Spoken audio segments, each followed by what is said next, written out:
연방국무부가 올해 들어서만 6천 명 이상의 외국인 유학생 비자를 취소한 것으로 나타났습니다. 뉴욕시가 시 창립 400주년을 기념해 오는 9월 7일 오전 11시 타임스퀘어에서 대규모 브로드웨이 무료 콘서트를 엽니다. 에릭 아담스 뉴욕시장이 뉴욕시가 자신에 대한 공공 매칭펀드 지급을 거부하자 이 같은 결정은 위헌이라며 소송을 제기했습니다. 뉴욕시 전철역 중 지상에서 플랫폼까지의 길이가 가장 긴 60개역에 올해 말부터 엘리베이터가 설치됩니다. 모두가 누릴 수 있는 권리, 바로 아름다움입니다. 키스는 누구나 더 쉽고 당당하게 자신의 아름다움을 즐길 수 있는 세상을 꿈꿉니다. 키스는 우리 모두의 미래가 더 아름답게 빛날 수 있도록 최선을 다할 것입니다. 당신의 아름다움의 모든 순간, 키스가 함께합니다.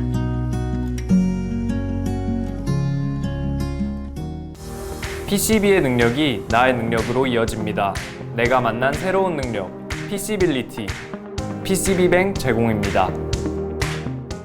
연방국무부가 올해 들어서만 6천 명 이상의 외국인 유학생 비자를 취소한 것으로 나타났습니다. 국무부는 18일 올해 6천여 명의 비자를 취소했다고 밝혔으며 이는 트럼프 대통령이 재집권한 이후 강화된 이민 정책의 일환으로 풀이됩니다.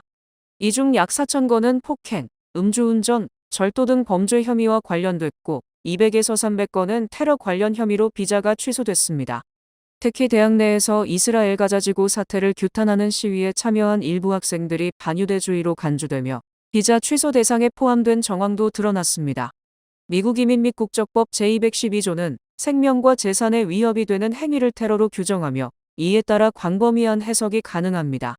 트럼프 행정부는 지난 5월 말 유학생 비자 심사도 중단 후 6월 중순 재개하며 유학생들에게 소셜미디어 계정 제출을 요구하고 미국 문화나 제도의 적대적인 성향 여부를 확인하는 등 심층 검증에 나섰습니다. 계정을 비공개로 설정할 경우 의심 사유가 될 수 있다는 경고도 있었습니다. 올해 학생 비자를 포함해 전체 비자 취소 건수는 약 4만 건으로 지난해 같은 기간 바이든 행정부 시절보다 2.5배 이상 증가했습니다. 루비오 국무장관은 지난 5월 의회 청문회에서 올해 1월 이후 이미 수천 건의 학생 비자가 취소됐으며 국가 안보에 위협이 되는 외국인에 대한 비자 취소는 계속될 것이라고 밝혔습니다.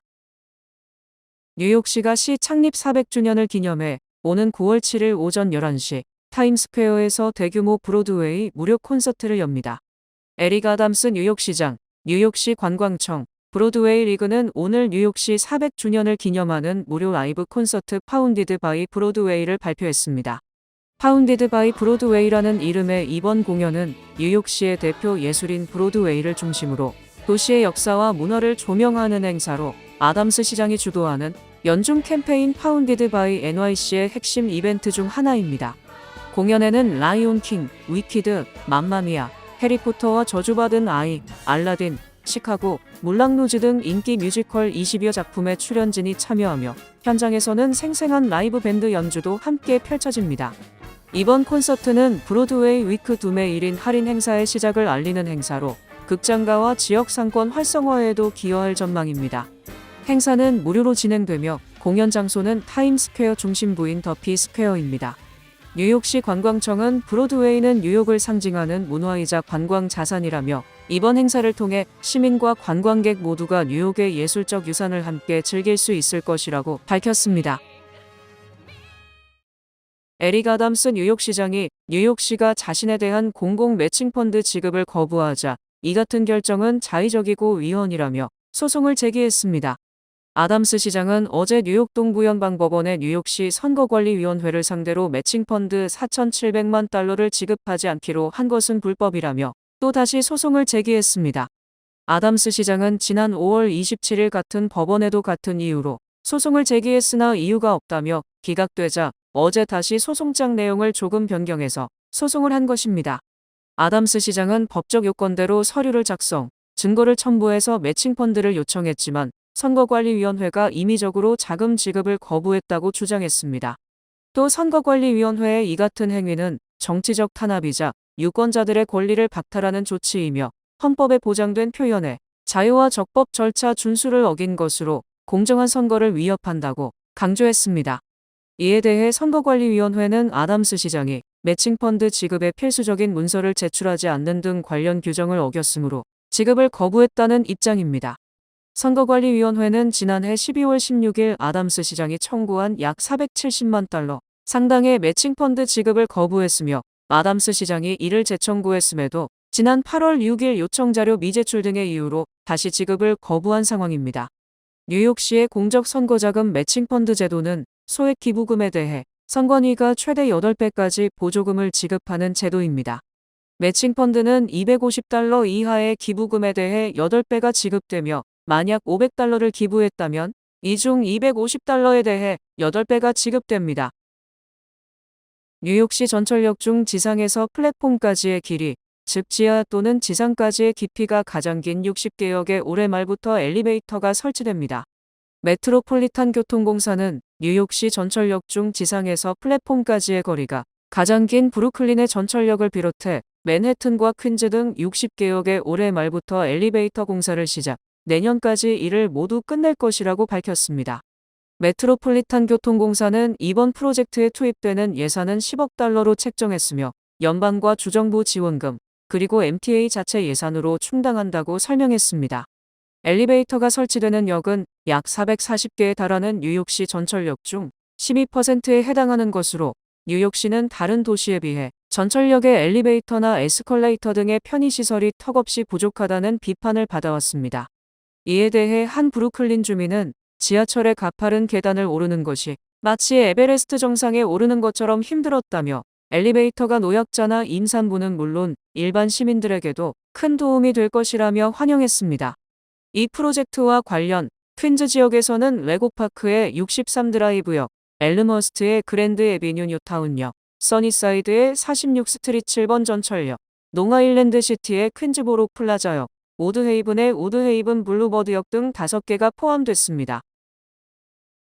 뉴욕시가 시민복지와 지역사회 안정을 책임지는 비영리 단체들에 대한 지원을 대폭 강화하는 등 도시 운영의 동반자로 대우하기로 했습니다. 에릭 아담스 뉴욕시장은 어제 뉴욕시 비영리단체 주간 개막을 공식 선언하고 뉴욕시와 계약을 맺은 비영리단체들에 대한 행정적, 재정적 지원 대책을 발표했습니다. 아담스 시장은 2026 회계연도의 비영리단체 계약 등록률은 88%에 달하며 이는 5년 내 가장 높은 수치이며 지난해 430건에서 올해 812건으로 약 2배 가까이 늘어나는 등 비영리단체 서비스의 지속성이 강화됐다고 설명했습니다. 아담스 시장은 뉴욕시가 비영리단체와의 계약에 있어 앞으로는 전체 계약금의 50%를 선지급함으로써 비영리단체들이 자금 유동성 부족으로 사업 운영에 차질을 빚는 문제를 해소할 것이라고 강조했습니다. 과거에는 비영리단체들의 서비스를 이미 제공한 뒤에 계약금이 뒤늦게 지원되면서 재정난을 겪었고 심한 경우 단체 폐쇄로 이어지기도 했습니다. 아담스 시장은 비영리단체들은 뉴욕시의 숨은 영웅들이라며 그들의 헌신 없이는 취약계층을 위한 복지와 공공서비스가 제대로 전달될 수 없다. 이번 조치는 비영리단체가 안정적으로 운영되도록 보장해 주는 것이라고 주장했습니다. 아담스 시장은 비영리단체는 보이지 않는 정부이며 뉴욕시의 안전망이자 위기 상황에서 가장 먼저 시민을 돕는 존재이다. 이제 뉴욕시가 그들의 곁에 서야 한다고 말했습니다. 일요일 새벽 브루클린 크라운 하이츠 술집에서 발생한 총기 난사 사건과 관련 3명의 사망자 중 2명이 초기 총격을 개시한 용의자로 드러났습니다. 뉴욕시경은 사망자 중 19세 마빈 세인트 루이스와 35세 자멜 차일즈가 당초 말다툼을 벌이다 먼저 총을 꺼내서 발사하면서 총격전으로 이어졌고 이들도 상대방 대응 사격으로 사망한 것으로 추정된다고 밝혔습니다. 경찰은 또 세 번째 사망자 27세 아마두 디알로는 말다툼과 무관한 것으로 드러났으며 또 다른 2명의 용의자는 도주 중인 상황이라고 설명했습니다. 즉 이번 사건은 총기를 소지한 손님 양측이 말다툼을 벌이다 발생한 사건이며 브루클린 지역 갱단들의 분쟁일 가능성이 큰 것으로 보입니다. 경찰은 특히 포크네이션이라는 갱단이 관여된 것으로 보고 이들 조직원들을 추적 중인 것으로 알려졌습니다.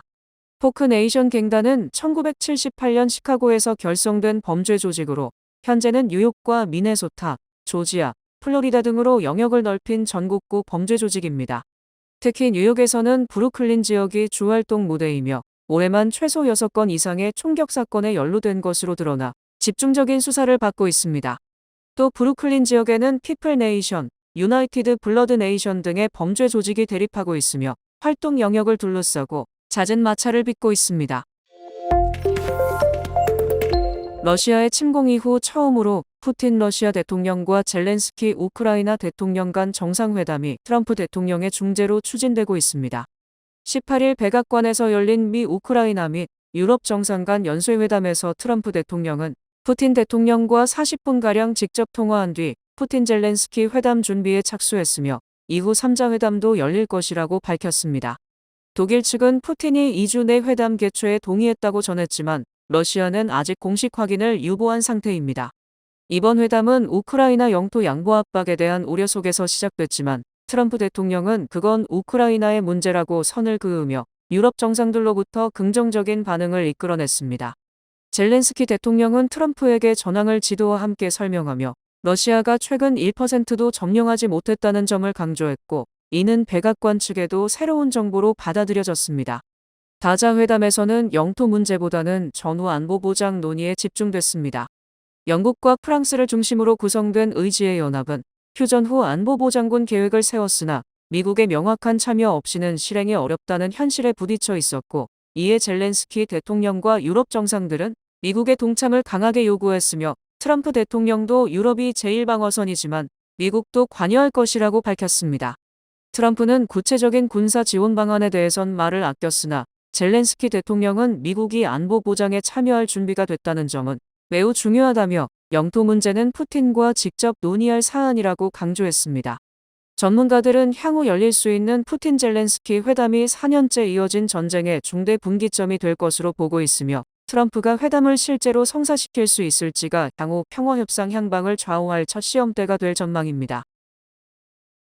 트럼프 대통령 지지율이 40%로 추락, 계속 취임 이후 최저 수준에서 벗어나지 못하고 있습니다. 로이터 통신과 입소스가 13일부터 6일간 여론조사를 실시한 결과 트럼프 대통령의 지지율은 40%로 지난달 말과 같았으나 이는 올해 1월 취임 직후 47%와 비교하면 7%포인트 하락한 것입니다. 이번 조사는 각종 경제 지표에서 미국 고용시장이 약화되는 가운데 트럼프 대통령이 불법 이민 단속을 강화하고 러시아 우크라이나 전쟁을 끝내기 위한 외교 협상에 나선 시점에 진행됐습니다.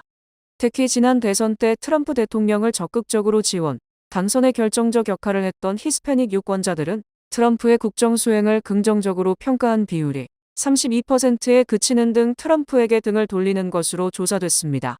또 전체 응답자의 절반이 넘는 54%는 트럼프 대통령이 러시아와 지나치게 밀착했다고 답했고 공화당 유권자도 20%가 동일한 답변을 했습니다.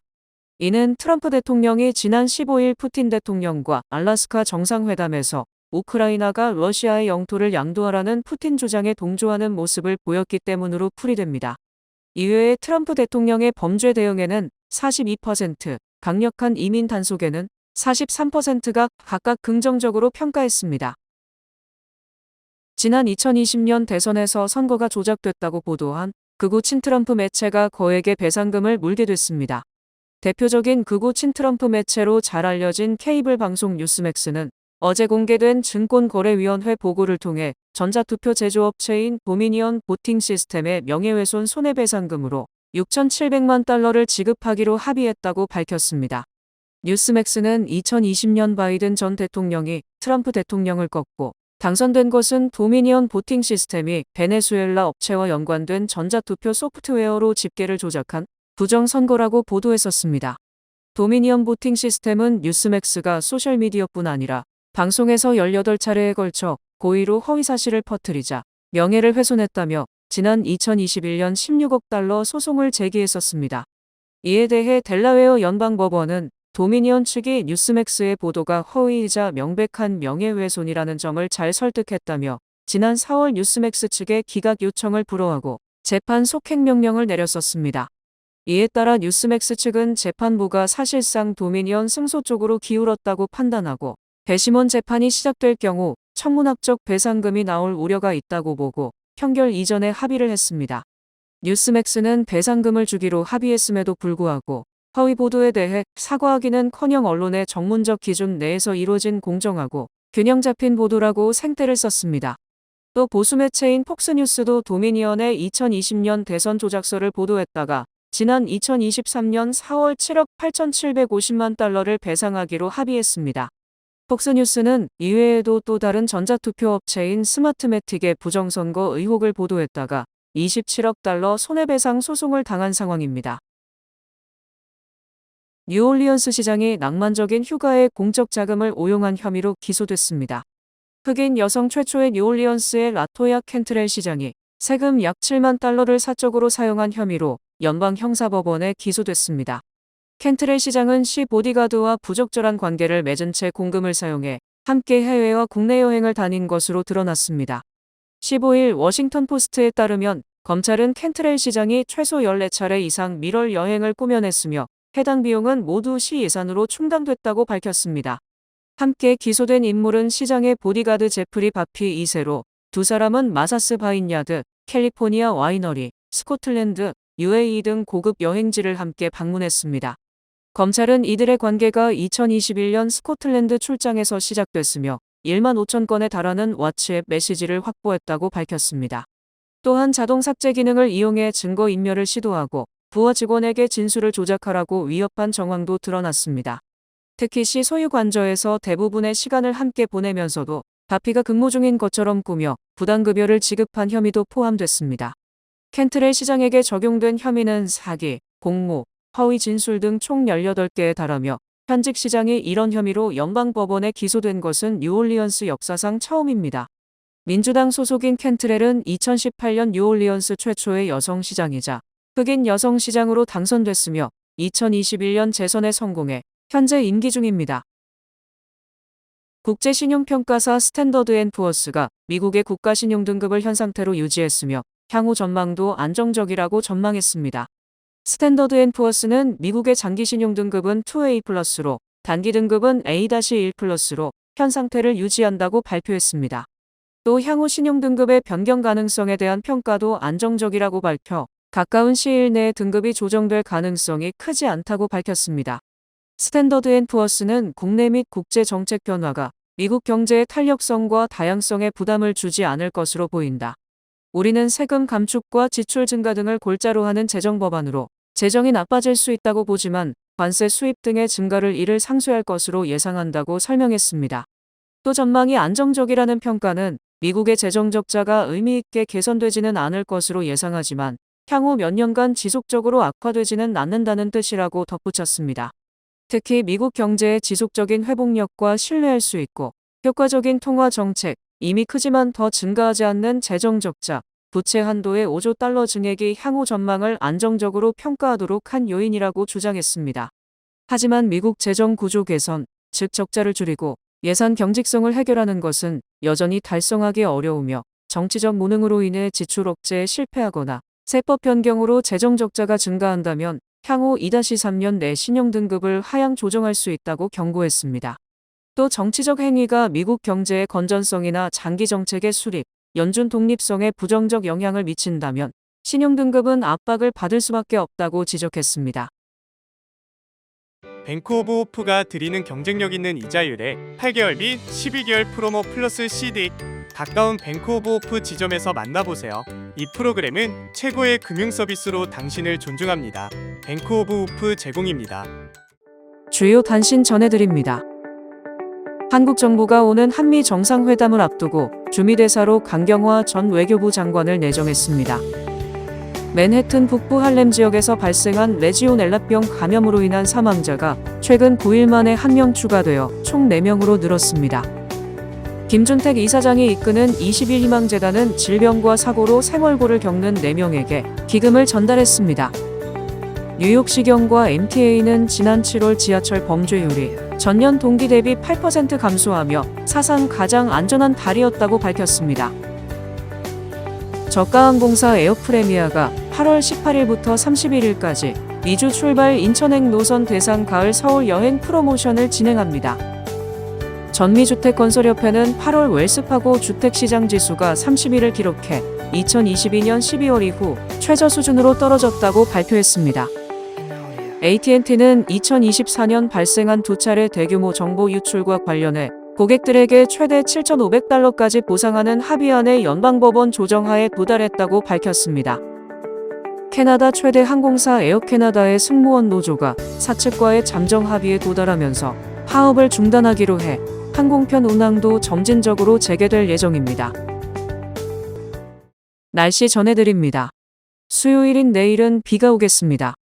낮 최고 기온은 74도, 최저 기온은 64도입니다. 해 뜨는 시간은 6시 11분, 해지는 시간은 7시 47분입니다. 이상으로 주간 날씨와 세계 날씨 전해드립니다.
뉴뱅크와 함께 꿈의 집을 마련하세요.